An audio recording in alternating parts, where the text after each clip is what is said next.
You are listening to PastThink.com audiobook. Please like and subscribe, thank you. 56. Wild spirit slays brutish bandits. Wayward way sets loose mind monkey. The poem says, that mind one is called pure when it holds nothing. All quiet with not one thought arising. Firmly restrain the monkey and the horse. Guard both spirit and sperm to stay on course. Discard the 6 robbers. Awake to the 3 wains, too. Causations halted, all things will be plain. Depraved forms destroyed, to true realm you rise. To sit and enjoy the western paradise. 3. We were telling you about our Tripitaka Tang, who, with such grim determination, that he would have bitten through an iron nail, had managed to preserve his body from ruin. Moreover, he was fortunate enough to have had Pilgrim and his other assistants slaughter the scorpion spirit and rescue him from the cave of the lute. As they set out on their journey, it was the season of clear, clement weather again, when warm breezes oft wafted the wild orchid scent. Young bamboos cooled off as cleansing rain ceased. None picked the moxa leaves all o'er the hills. Rush flowers filled the streams to display their hues. Bright pomegranates pleased the wandering bees. Yellow birds bustled in the brook's willow shade. Rice cakes were not wrapped on a long journey. Though dragon boats now mourned at Miluo stream. As master and disciples enjoyed this scenery of the double fifth festival season, when the sun was high in the sky, they found once more a tall mountain blocking their path. Reining in his horse, the elder turned his head to address his disciples. Wukong, there's a mountain ahead of us. I fear that it may breed fiends. Please be careful. Please don't worry, master, replied Pilgrim. We make submission to the faith in complete obedience. Why worry about fiends? Delighted by what he heard, the elder urged his horse forward, and in a little while they arrived at a tall ledge on the mountain. This was what they saw as they looked around. The peak's pines and cedars join the clouds in blue. Wild creepers hang on the cliff's briars and thorns. 10,000 feet, lofty. 1,000 tiers, sheer hanging. 10,000 feet of lofty, rugged peak. 1,000 tiers of sheer, hanging buff. Jade green moss and lichen on dark rocks spread. Large forests formed by tall junipers and elms. Deep in the forest. Listen to the birds. Their skillful voices make singable songs. The brooklet's water flows like splashing jade. The roadside's petals rest as mounds of gold. This wretched mount. So hard to scale. Walk 10 steps and not even one is flat. Travelers meet in pairs the foxes and deer. They face in twos both black apes and white fawns. All at once there's a fearsome tiger roar. Or the crane cry that reaches heaven's court. Yellow plums, red apricots make worthy fruits. Wild grass and flowers are of name unknown. The 4 of them entered the mountain and journeyed slowly for a long time. After they passed the summit, they went down the west slope until they came to a piece of level ground. Attempting to show off his energy, Zhu 8 Rules asked Sha Monk to pull the luggage, while he raised high his muckrake with both his hands, and went forward to drive the horse. The horse, however, was not at all afraid of him. Though 8 Rules hooped and hollered, he kept on trotting slowly. Brother, said Pilgrim, why are you driving him? Let him walk slowly.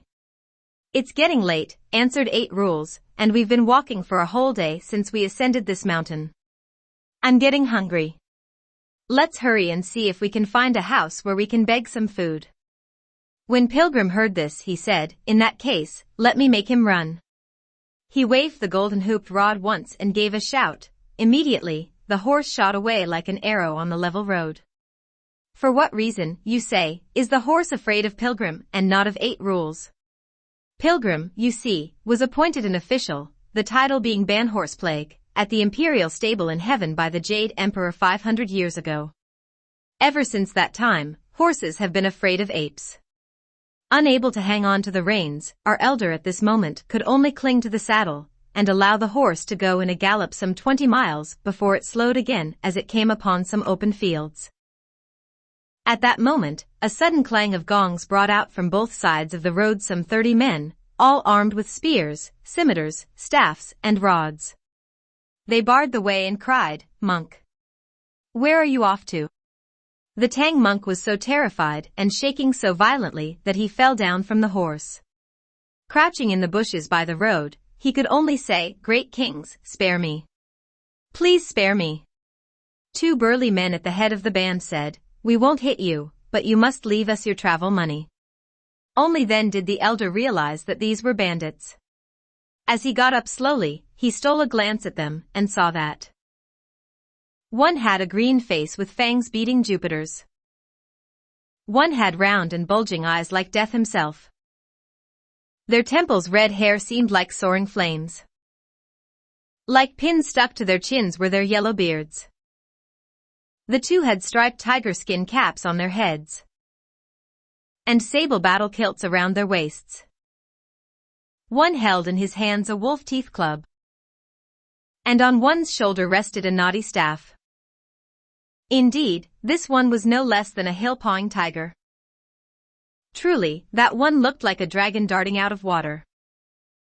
When he saw how ferocious they were, Tripitaka had no choice but to get up, and pressing his palms together before him, he said, "Great kings, this humble priest is someone sent by the Tang Emperor in the land of the East to go to the Western Heaven to acquire scriptures. Since I left our capital, Chang'en, it has been many years. Even if I had any travel money, I have long spent it. Those of us who have left the family live by begging. Where do I have cash? I beg the great kings to be kind and let this humble priest pass through." The two bandit chiefs drew near and said, "We have resolved to stand guard by this main road like a tiger with the sole intention of picking up some cash or money." "What do you mean by kindness? If you don't have any money, take off your clothes quickly and leave us the white horse too. We'll let you pass then." "Amitba," replied Tripitaka. "The robe on this poor priest has been made from cloth begged from one family and needles from another. It is a garment, in fact, that has come from patchwork begging. Wouldn't it be just like killing me if you stripped me of it? You might be valiant men in this life, but you might become beasts in the next." Angered by what he heard, one of the bandits wielded a big rod and wanted to hit the elder, who did not say a word but thought to himself, "Alas! Now you boast of your rod, but you have little idea of my disciple's rod." The bandit, of course, did not permit any further discussion. Lifting his rod, he started to shower the elder with blows. Now, our elder had never lied in his life before, but faced with such a dilemma, he had no choice but to mouth falsehood. "Please do not raise your hands, great kings, both of you," he said. "I have a young disciple, who should arrive any moment. He has on him several ounces of silver, which I'll be glad to give to you." "This monk," said the bandit, "can't take any pain. Let's tie him up." His followers acted at once and bound their victim with a rope, after which he was hung high on a tree. We tell you now about those three rowdy troublemakers, who were chasing the horse from behind. Laughing uproariously, 8 Rules said, "Master has gone off so quickly. I wonder where he's waiting for us." Then he caught sight of the elder hanging on a tree in the distance, and he said, "Look at Master. He should have just waited for us. But no, he's so spirited that he has to climb a tree for fun, swinging back and forth on a vine." When Pilgrim saw that, he said, "Idiot, don't babble. Isn't Master being hung up there? The two of you stay back, and let me go take a look. Dear great sage." He jumped up to a knoll nearby, and when he stared in front of him, he recognized at once that there was a group of bandits. Secretly pleased, he thought to himself, "Lucky. Lucky. Business is at the door." Walking down from the knoll, he changed with one shake of his body into a young priest wearing a clerical robe. He was only about 16 years old, and he had a blue cloth wrap on his shoulder. In big strides, he came up to where his master was, crying, "Master, what do you have to say for yourself? Who are these bad men?" "O disciple," replied Tripitaka, "aren't you going to rescue me?" "Why all these questions? What sort of business are they engaged in?" asked Pilgrim. Tripitaka replied, "They are highwaymen, they barred my way and asked for toll money. As I had nothing on me, they tied me up and hung me here. They are waiting for you to show up to finish the discussion with them. If nothing works, we may have to give them this horse of ours." On hearing this, Pilgrim chuckled and said, "Master, you are so weak. There are many monks in the world, but few are as thin-skinned as you. The Tang Emperor Taizong sent you to see Buddha in the Western Heaven. But who told you to give away this dragon horse?" "O disciple," said Tripitaka, "they've already tied me up like this. If they want to beat me for fun, what shall I do?" "What did you say to them anyway?" asked Pilgrim. "They threatened me with beatings," said Tripitaka, "until I had no choice but to make a confession about you." "Master," said Pilgrim, "you are such a lark. What kind of confession did you make about me?" Tripitaka replied, "I said that you had some travel money, just to make them stop hitting me. It was something to get me out of a jam." "Fine. Fine. Fine," said Pilgrim. "Thanks for doing me this favor. That's exactly the sort of confession about me I want. If you can make it 70 or 80 times a month, Old Monkey will have lots of business." When those bandits saw him chatting with his master like that, they spread out and had them entirely surrounded. "Little monk," one of them said, "your master told us that you had some travel money. Take it out quickly and your lives will be spared. If you but utter half a no, both of you will die on the spot." Putting down his cloth wrap, Pilgrim said, "Officers, don't make a clamor. There is some travel money, not much, in this wrap, about 20 shoes of gold and perhaps 30 ingots of polished silver. I haven't made a count of the small change. If you want it, take the wrap too, but please don't hit my master. As an ancient book says, virtue is fundamental. Riches are accidental. What you want is really the most peripheral thing. We are those who have left the family, and there will be other places for us to beg. When we run into some aged person who wishes to feed and supply the monks, we will have allowances, and we will have clothing. How much can we use or spend? I just hope that you will release my master, and I'll offer you everything." When those bandits heard these words, they were most pleased, all saying, "That old monk is so stingy, but this young one is quite generous." One of the chiefs gave this command, "Release him." When that elder got his life again, he leaped on the horse, without another thought for Pilgrim. He took whip in hand and headed straight back on the road from which he came. "You are going the wrong way," shouted Pilgrim hurriedly. Picking up his wrap, he gave chase at once, only to be barred by the bandits. "Where do you think you are going?" said the bandit leader. "Put your money down, before I start the torture." "As I was saying," chuckled Pilgrim, "the travel money ought to be divided into 3 portions. This young priest," said a bandit chief, "is pretty cagey. Now he wants to keep a little for himself after his master's gone. All right. Take it out first and let's have a look. If there's enough, we'll let you have a tiny bit, so that you can buy some goodies to eat when you are by yourself." "Oh dear elder brother," said Pilgrim, "that's not what I meant. You think I really have travel money? What I meant was, that gold and silver you robbed from other people you must divide with me." When the thief heard this, he became enraged. "This monk doesn't know what's good for him," he hollered. "You are not willing to give me anything, and you ask me instead for something? Bah! Watch the beating." He raised up his knotty staff and gave the bald head of Pilgrim 7 or 8 blows, but Pilgrim behaved as if nothing whatever had happened. "Dear elder brother," he said, full of smiles, "if that's how you hit people, you can hit me until next spring, and I won't consider you doing it for real." Horrified, the bandit said, "This monk has quite a hard head." "Hardly. Hardly," said Pilgrim, chuckling. "You praise me too much. It's just passable. Without permitting further discussion, 2 more of the bandits joined their leader and started to shower blows on Pilgrim. "Please calm your anger, all of you," said Pilgrim. "Let me take out something." "Dear great sage." He gave his ear a rub and brought out a tiny embroidery needle. "Sirs," he said, "I'm someone who has left the family, and I haven't any travel money with me. I have only this needle, which I'll be glad to give to you." "What rotten luck," said the bandit. "We released a wealthy priest and we have caught instead this poor, bald ass. You must be quite good at tailoring, I suppose. What do I need a needle for?"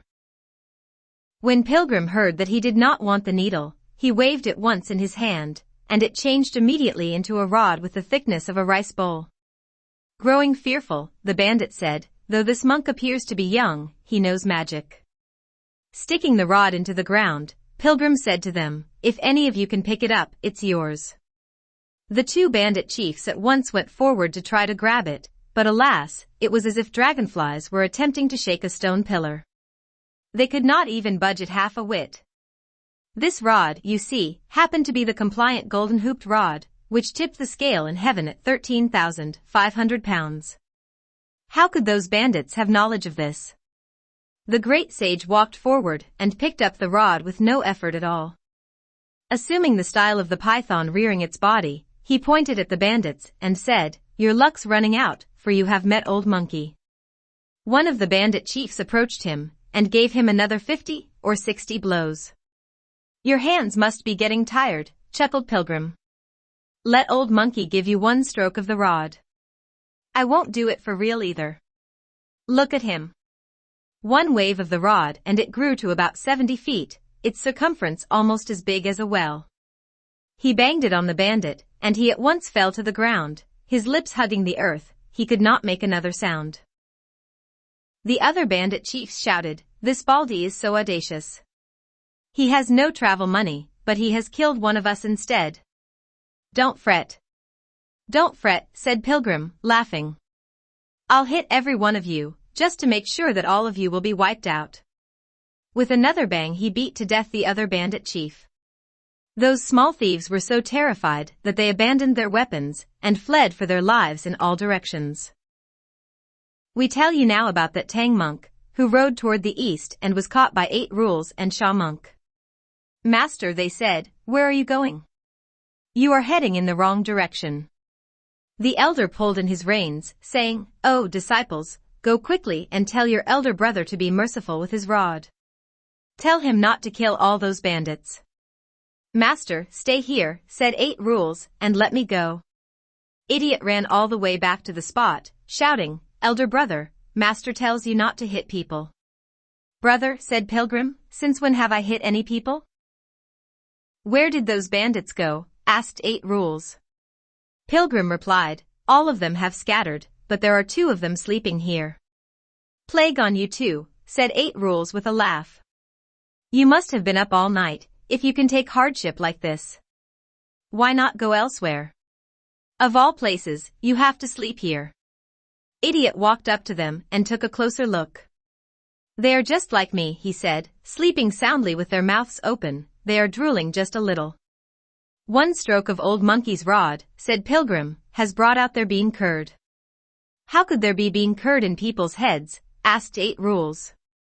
Pilgrim replied, "I beat their brains out." On hearing this, 8 rules ran back hurriedly to say to the Tang monk, "They have disbanded." "My goodness. My goodness," said Tripitaka. "Which road did they take?" 8 rules said, "They have been beaten until their legs are stiff and straight." "You think they can walk somewhere?" "Why then, did you say that they have disbanded?" asked Tripitaka. "They have been beaten to death," said 8 rules. "Isn't that disbanding?" "How do they look now?" asked Tripitaka again, and 8 rules said, 2 gaping holes in their heads. "Untie the wrap," said Tripitaka, "and take out a few pennies. Go somewhere quickly and see if you can buy 2 tapes with ointment to tape them up." "You aren't serious," said 8 rules, laughing. "Ointment can be taped on living people for their sores or boils. How could you cure the gaping holes of dead men? Are they really beaten to death, asked Tripitaka, and he became terribly upset, so much so that he began to berate Pilgrim under his breath, calling him wretched ape and miserable simian as he turned around the horse. Soon, he and his 2 disciples arrived at the spot where they found 2 bloody corpses lying beneath the mountain slope. Unable to bear the sight, the elder at once commanded 8 rules: use your muckrake quickly and dig a hole to bury them. I'll recite for them a scroll of scripture for the dead. You've asked the wrong man, master, said 8 rules. It was Pilgrim who killed these people, and he should be asked to bury them. Why do you make old Hog the gravedigger? Pilgrim, however, was irritated by his master's castigations, and therefore he shouted at 8 rules, you lazy coolie. Bury them quickly. A little tardiness and you, too, will get the rod. Horrified, Idiot began digging at once beneath the slope. After the hole had reached a depth of about 3 feet, rocks and boulders in the ground resisted the rake. Abandoning his tool, our idiot resorted to his snout to remove the rocks. When he hit the soft element again, 1 shove of his snout took away about 2.5 feet of dirt, and 2 shoves created a hole of about 5 feet. Thus the 2 bandits were buried, and a mound was raised. Liukong, Tripitaka called out, bring me some incense and candles, so that I may say a prayer and recite the scriptures. What silliness, said Pilgrim, pouting. Halfway up this mountain, when there is no village in front and no store behind us, where can I ask for incense and candles? There's no place for us to buy some even if we have the money. Move aside, apehead, said Tripitaka spitefully. Let me pinch dirt to use as incense, and then I'll pray. And so Tripitaka left the saddle to mourn at a rustic grave. The sage monk in kindness prayed to a lonely mound. This was his supplication. I bow to you, noble ones. Listen to all my reasons. Have regard for this student. From the east, a Tang person. The Emperor Taizong by his own decree. To fetch scripture texts from the west sent me. I came to this very place. And met you all face to face. Natives of some prefecture or some district. Who have formed a gang on this hilly place. With good words and kind. I begged you earnestly. But you wouldn't change your mind. And instead grew so angry. When you met up with Pilgrim. 2 of you fell by his rod. I pity greatly your corpses exposed. And I cover you with moundfuls of sod. I break bamboo for candles. Though lightless, they mean well. I take stones for offerings. Though tasteless, truth they tell. If you should protest at the hall of darkness and dig up the past, remember that his name is Sun. And my name is Chen. A wrong has its wrongdoer. And a debt its creditor. Please don't accuse this scripture seeker. Master, said 8 rules, chuckling, you have neatly passed the buck. But when he hit these people, we weren't around either. Tripitaka indeed scattered another pinch of dirt and prayed, noble ones, when you file suit, file it against Pilgrim only. 8 rules and Shaw monk have nothing to do with this. When the great sage heard these words, he could no longer refrain from snickering. Master, he said, there's not much kindness in you, is there? Because of your enterprise of seeking scriptures, I don't know how much energy or exertion I've spent. Now I've slaughtered these 2 crummy thieves, and you tell them instead to go file suit against Old Monkey. Though it was I who raised my hands to kill them, I did it only for you. If you hadn't resolved to go to acquire scriptures in the western heaven, and if I hadn't become your disciple, how could I end up killing people at this place? Now that you have said all those things, I might as well give them a little benediction. He lifted up his iron rod and pounded it 3 times on the grave mound, saying, you plague-ridden bandits. Listen to me. You gave me 7 whacks here and 8 whacks there with your rods, beating me until I was sorely annoyed, because your blows caused me neither itch nor pain. So I made the mistake of beating you to death. You may go anywhere you like to file suit against me, but old monkey is not afraid. The Jade Emperor knows me. The Devarajas follow me. The 28 constellations fear me. The 9 luminaries are afraid of me. The prefectural, district, and municipal deities kneel before me. Equal to heaven, the guardian of Mount Tai dreads me. The 10 kings of hell once served as my attendants. The 5 grand deities 5 have been my houseboys. Whether they be 5 bureaus of the 3 realms, 6. Or the sundry gods of the 10 quarters, 7. They regard me as an intimate friend. You may go anywhere you like to lodge your complaint. When Tripitaka heard him using such strong language, he was quite shocked. "O disciple," he said, "my prayer was meant to make you appreciate the reverence for life and become a virtuous person. Why are you taking it so hard?" "Master," replied Pilgrim, "what you've said is no joke. Anyway, let's go find shelter for the night." Still nursing his anger, the elder forced himself to mount the horse. Thus the great sage Sun harbored feelings of hostility, while 8 rules and Sha monk, too, were swayed by enmity. In fact, master and disciples, as they followed the main road westward, only appeared to be cordial. Presently a village north of the road came into sight, and, pointing with his whip, Tripitaka said, "Let's go over there to ask for shelter." "Very good," replied 8 rules. They went up to the village where the Tang monk dismounted. As they looked about, they found that it was a rather nice place after all. You see. On the path wild blooms parade. Motley trees the door blockade. Mountain streams from distant banks flow. On level fields mallow and wheat grow. Sedge and reed dew moistened, a small gull rests. Willows in gentle breeze, a tired bird nests. Fresh cedars, pine-studded, rival in green. Red smartweed's bright hues with rushes are seen. Village dogs bark. Vesper cocks crow. Cattle well fed, cowboys now homeward go. Yellow millets cooked for smokes in sight. From mountain homes at time of fading light.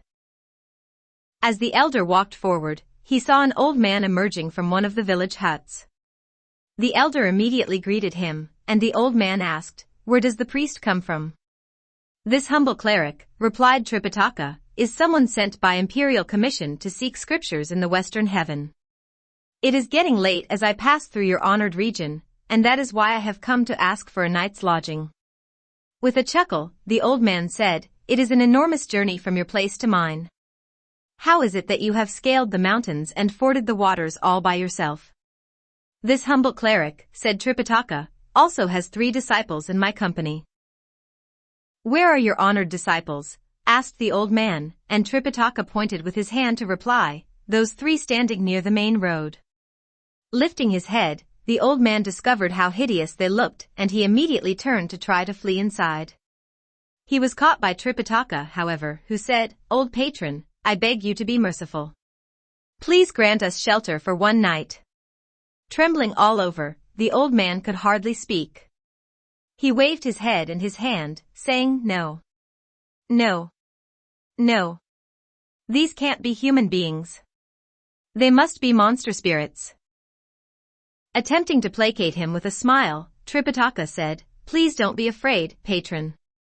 My disciples are born like that. They are not monster spirits." "Oh, my father," cried the old man. "One is a yaka, one is a horseface, and one is a thunder squire." On hearing this, Pilgrim shouted back, "The thunder squire is my grandson, the yaka is my great-grandson, and the horseface is my great-great-grandson." When the old man heard this, his spirit left him and his soul fled, his face drained of all color, he only wanted to go inside. Tripitaka took hold of him and entered the thatched hall. Smiling again, he said, "Old patron, don't be afraid of them. All of them are quite rude, and they don't know how to speak properly." As he was thus trying to pacify the old man, an old woman leading a child about 5 or 6 years old walked out from the rear. "Papa," she said, Why are you fretting like that? Only then did the old man say, Mama, bring us some tea. The old woman indeed left the child behind to go inside, and brought out 2 cups of tea.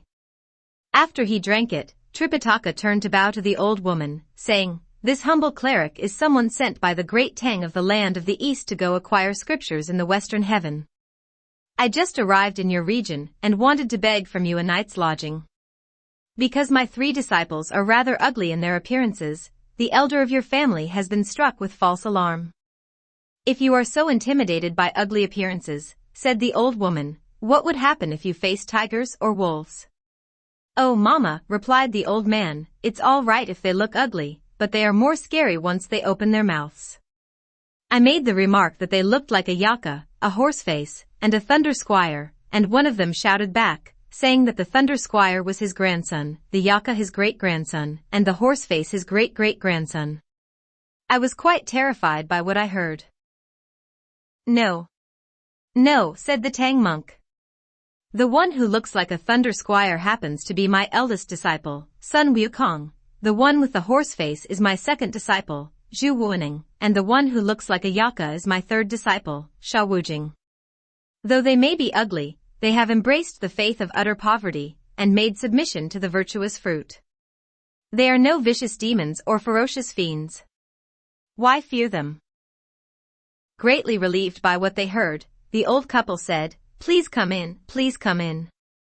The elder walked out of the door to instruct his disciples, saying, Just now the old man found you 3 most repulsive. When you go in now to meet him and his family, don't offend them. All of you should behave more courteously. I'm both handsome and civilized, said 8 Rules, and I'm not sassy like elder brother. Indeed, chuckled Pilgrim. You're a fine man, if it weren't for that long snout, those big ears, and that hideous face. Stop wrangling, said Shaw Monk. This isn't the place for you to be smart Alex. Let's go in. Let's go in. Thereupon they brought the luggage and the horse inside, and after they reached the thatched hall, they made a bow before taking their seats. As she was both good and kind, the old woman took the little boy inside, and then asked for rice to be cooked and a vegetarian meal to be prepared for master and disciples. After they ate, it grew dark and lamps were brought into the thatched hall so that the pilgrims could sit and chat. Patron, asked the elder, what is your noble surname? The elder replied, My surname is Yang. When asked about his age, the old man replied that he was 74. How many sons do you have? Asked Tripitaka again. The old man said, Only one. Just now, the one following Mama is our little grandson. I would like to greet your son, said the elder, if he's willing to meet us. That fellow, replied the elder, is not worthy of your bow. Life is rather cruel to this old moron, because I can't seem to be able to rear him. He's no longer staying with us. Where is he then, said Tripitaka, and what sort of profession does he have?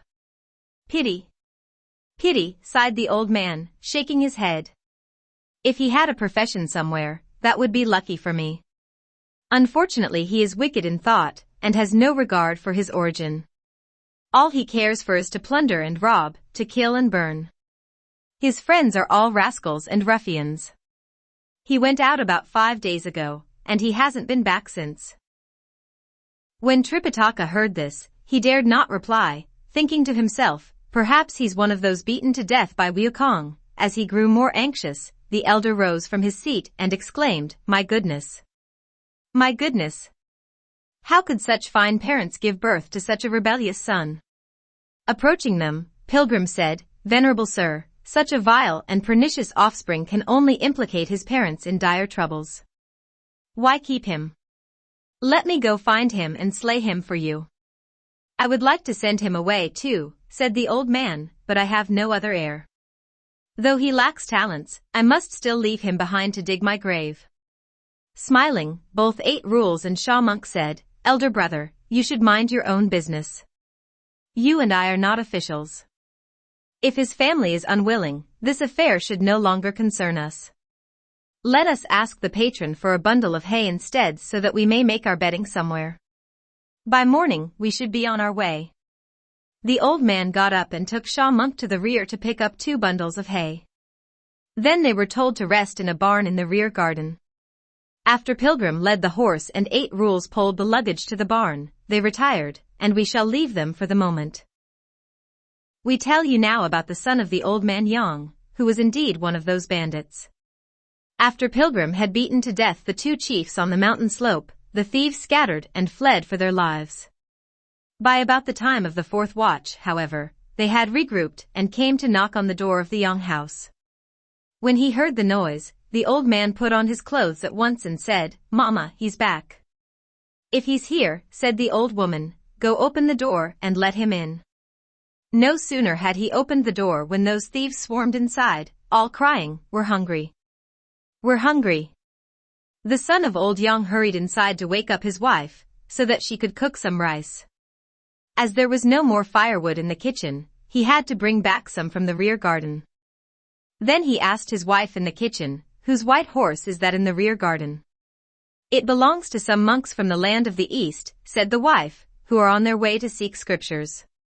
They came to ask for lodging last night, and Papa and Mama fed them dinner before they were sent to sleep in the barn back there." When the fellow heard this, he ran out to the thatched hall in front, laughing and clapping his hands. "Brothers," he said, "we're very lucky. Our foes are in the house." "Which foes?" asked the thieves. The fellow replied, "The monks who killed our chiefs came to our house to ask for shelter. They are sleeping in the haystacks in our barn." "How marvelous," said the bandits. "Let's catch these bald asses, and we'll chop each of them into minced meat. For one thing, we'll get the luggage and the horse, for another, we'll avenge our leaders." "Don't be hasty," said the fellow. "All of you should sharpen your knives right now. Wait until the rice is cooked. After we have a full meal, we can attack them together." The thieves indeed went to sharpen their knives and spears. When the old man heard them talking like that, however, he went quietly to the rear garden, and woke up the Tang monk and his 3 disciples. "That fellow has led a band of his friends here," he said, "and when they discovered that you were here, they planned to harm you. Mindful of the fact that you have traveled a great distance to reach our place, this old moron can't bear the thought of your getting hurt. Pack your bags quickly, and I'll let you out the back door." When Tripitaka heard this, he shook all over as he kowtowed to thank the old man. Then he called 8 rules to lead the horse, Sha Monk to pull the luggage, and Pilgrim to pick up the 9-ringed priestly staff. After the old man let them out of the back door, he returned to the front and quietly went to bed once more. We tell you now about the fellow and his companions. When they had sharpened their knives and spears and eaten their fill, it was already about the time of the 5th watch. They rushed together into the rear garden, but no one was to be seen. Quickly lighting torches and lamps, they searched all around for a long time, but not a trace could be detected. Then they found that the back door was open, and they all said, "They've escaped from the back door." With a shout, they gave chase immediately. Every bandit was darting forward like an arrow, and by sunrise, they caught sight of the Tang monk. When the elder heard shouts behind him, he turned to look and discovered a band of some 30 men rushing toward him, all armed with knives and spears. "Oh, disciples," he cried, "the brigand troops are catching up with us. What shall we do?" "Relax, relax," said Pilgrim. "Old Monkey will go finish them off." "Wu Kong," said Tripitaka as he stopped his horse, "you must not hurt these people. Just frighten them away." Unwilling, of course, to listen to his master, Pilgrim turned quickly to face his pursuers, saying, "Where are you going, sirs?" "You nasty baldy," cried the thieves. "Give us back the lives of our great kings." As they encircled Pilgrim, the bandits lifted their spears and knives to stab and hack away madly. The great sage gave one wave of his rod, and it had the thickness of a bowl. With it, he fought until those bandits dropped like stars and dispersed like clouds. Those he bumped into died at once, those he caught hold of perished immediately, those he tapped had their bones broken, and those he brushed against had their skins torn. The few smart ones managed to escape, but the rest of the dumb ones all went to see King Yama. When Tripitaka saw that many men had fallen, he was so aghast that he turned and galloped toward the west, with Zhu 8 rules and Sha Monk hard on the horse's heels. Pilgrim pulled over one of the wounded bandits and asked, "Which is the son of old Yang?" "Father," groaned the thief, "the one in yellow." Pilgrim went forward to pick up a knife and beheaded the one in yellow. Holding the bloody head in his hand, he retrieved his iron rod and, in great strides, caught up with the Tang monk. As he arrived before the horse, he raised the head and said, "Master, this is the rebellious son of old Yang, and he's been beheaded by old monkey." Paling with fright, Tripitaka fell down from the horse, crying, "Wretched ape! You've scared me to death. Take it away. Take it away." 8 rules went forward and kicked the head to the side of the road, where he used the muckrake to bury it. Sha Monk, meanwhile, put down the luggage and took hold of the Tang monk, saying, "Master, please get up." After he regained composure, the Tang monk stood on the ground and began to recite the tight fillet spell. The head of Pilgrim was clamped so painfully tight that his entire face turned scarlet, his eyes bulged, and dizziness overtook him.